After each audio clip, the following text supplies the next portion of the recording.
Hey everyone, welcome to another episode of Communities with Purpose. I am your host, Rob Iuliucci, and with me today is a special guest, Eric Lovett, founder and executive director of Urban Street Angels. How you doing today? I'm doing great, Rob. Thanks for having me. Wonderful. Thanks for being with us. Yeah, really appreciate it. But I wanted to bring Eric on the show today to talk about what Urban Street Angels is about. Well, thanks, Rob, and I appreciate the partnership. I'm very excited about it.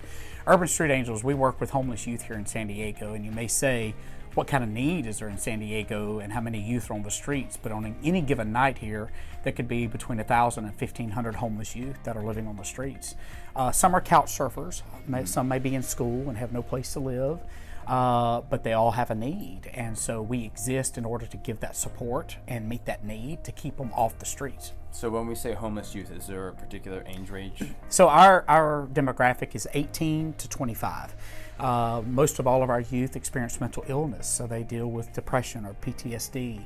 You know, if you've been around somebody you thought loved you and they end up abusing you physically, sexually, or even emotionally, then it causes some trauma. So most of our youth deal with mental illness. So we work through a lot of that with not just housing them, not just teaching them how to work, but also therapy and getting them back on their feet and helping them understand that they can and there's hope, you know? Right. So how long ago did you found the organization? 2012, I founded it, and I started in 2013 by just going to the streets and giving water and hygiene kits out. That was my question. How did you? Yeah. And so started that, and then saw the need in 2014 to actually start housing. So I started at my own apartment with 2. Wow. Then moved into a house with 8, and now fast forward, we're in 2 different locations with 70 beds. Wow, okay, so when you say beds, what kind of, and you said earlier you provide them with other services, how that process works? So we basically take youth off the streets, and it is transitional housing. So we will serve a young person from 3 to 9 months. The end goal is to get them into permanent housing so they never have to return back to the streets again. But in that, we provide case management, connection to the medical, like a primary care physician, therapy, mental health, as I was mentioning. We provide some holistic services. A lot of our youth are anti-medication, or they think they don't want to take it, but some need it, so we work with them there. We work with high-risk youth from the jail system and also the hospitals. And then our goal is to help them figure out what is it you want to do. And then we connect them to their passions. So some is education, some is certificate programs, some is jobs. And so we help in all those arenas and getting them to that place to where they are sustainable and they are contributing to society. That's wonderful. So you said, what'd you say, 1,500, right? Homeless youth? Up to 1,500. A night, right? So, and then you said about 70 beds, right? So how does, so that's a huge number. Yeah, we have a waiting list. I know it seems, but we're trying to grow. That's why when I say up to 9 months, if we can help a young person get into and out of here, into housing quicker than 9 months, we do. So we'll end up serving about 140 to 150 youth a year, all right? That's a little bigger chunk, but we need more housing. We get referrals from everyone. So we are the largest transitional, we call it TAY, Transitional Age Youth Facility in the county. And so that's all we serve. We don't serve under 18 or over 25. With that being said, all of our programs are focused on this age demographic.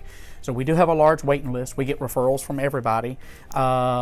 But the big thing is we need to grow. We need to add beds and help these youth. Different that exists today that you didn't expect would be there at your starting point?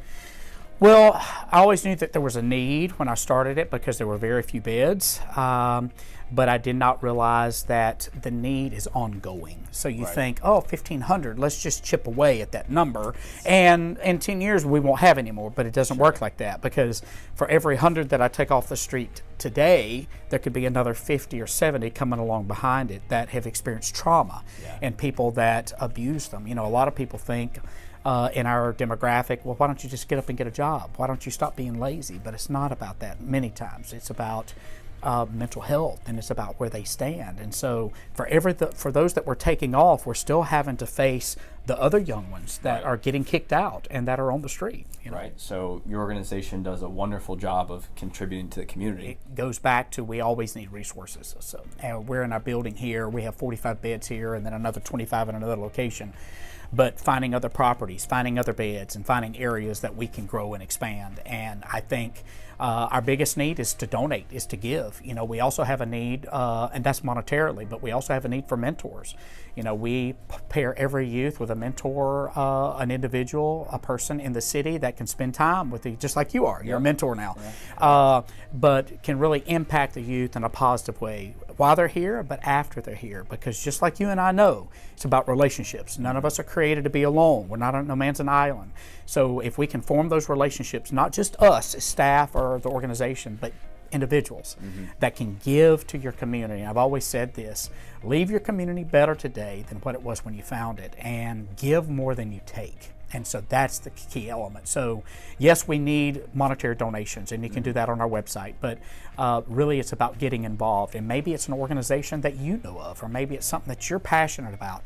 Do something, get involved. Don't just be a bystander. Right, yeah, so power in numbers, right? That's what we know about. So I think I owe a thank you to both you, Eric, and to Honey. Thank you for having us. Thank you for sharing your story and your organization's story. Thanks, Rob. Thank you all for watching. I am your host, Rob Iuliucci, and we'll see you next time. See you later.